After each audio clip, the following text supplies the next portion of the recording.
Today, I'm gonna show you how to change this into this.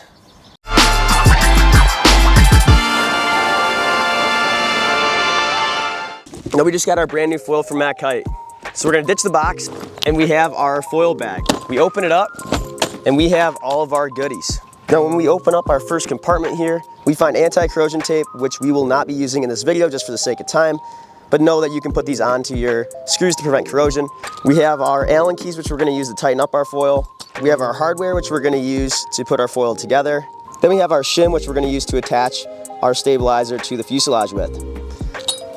Opening up the next compartment here, we have an instruction guide, and we also have our foil plate.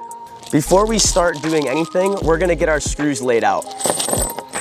We're gonna line them up biggest to smallest. Trust me, this is gonna save you a lot of time of setting up your foil. Today, we will be setting up our foil in the A position. So we will not be using the M8 by 50 countersunk screws. Now, when I get into setting up this foil, I'm gonna move really fast. So if you feel like you're getting behind, feel free to hit that pause button. First of all, we're gonna attach our mast to our mast plate. To attach our mast plate to the mast, we will be using the M8 by 40 countersunk screws. To attach our mast to our mast cap, we will take the orange end of the mast and we will insert it into our mast plate. And then we'll flip it over. Then we will insert our two M8 by 40 countersunk screws. Then I would tighten them using the Allen key that comes with the hydrofoil. Now with these, I recommend going until you start to feel the Allen keys start to flex slightly.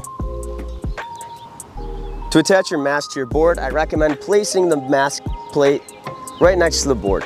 To attach our mast plate to the board, we'll be using these 4 screws along with the 4 respective track nuts. To insert your track nuts, I would recommend putting them onto your Allen key like so and sliding them into the track system. As you can see, our track nuts are in there and they are lined up with our mast plate. Please use this as a reference. It'll help you out big time. Simply line up your mast plate over your track nuts and you can begin to tighten them. You will then use a Phillips head screwdriver to tighten your bolts. A Phillips head screwdriver is not included in your foil kit, so you will have to find one on your own. Next, we're going to attach our front wing to our fuselage. To attach the front wing to the fuselage, we will be using this set screw at first. You want to make sure these letters are facing towards the bottom of the wing. If you're wondering what the bottom of the wing looks like, it's the part of the foil that does not have any lettering on it.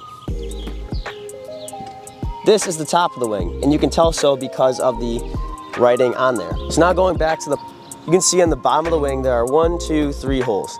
You're gonna take your screw and insert it in that final hole. For this one, you'll be using the smallest Allen key that came with your foil to tighten it up. Next up, we'll be attaching our rear wing to our fuselage.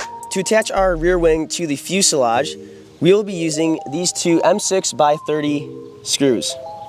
So first, we want to make sure that we have our wing oriented so the top of that front wing with the writing is angled upwards, and we will take our shim here and put it onto the foil.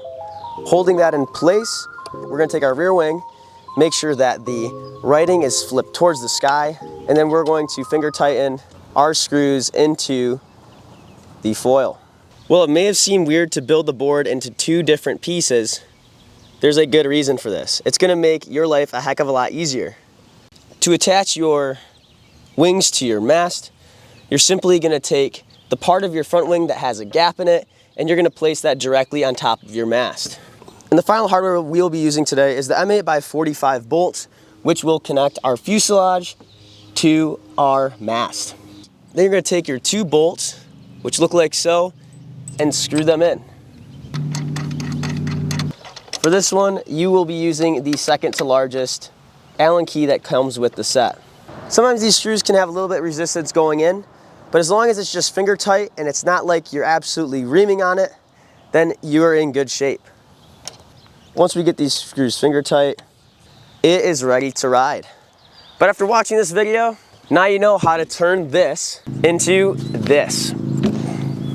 One thing I want you guys to notice is I did put the wing covers back on this foil. Those are going to protect your boat and other people from the sharp edges of the foil. So make sure to put those back on after you have everything assembled. Putting together your foil can be that quick and easy. If you guys still have questions, feel free to leave it in the comment section below or contact us through kiteboarding.com. You can find our phone or email on there. Now that you have a foil assembled, it's time to get out on the water. To learn how to ride, check out some of our other videos on our YouTube channel. I look forward to seeing you there.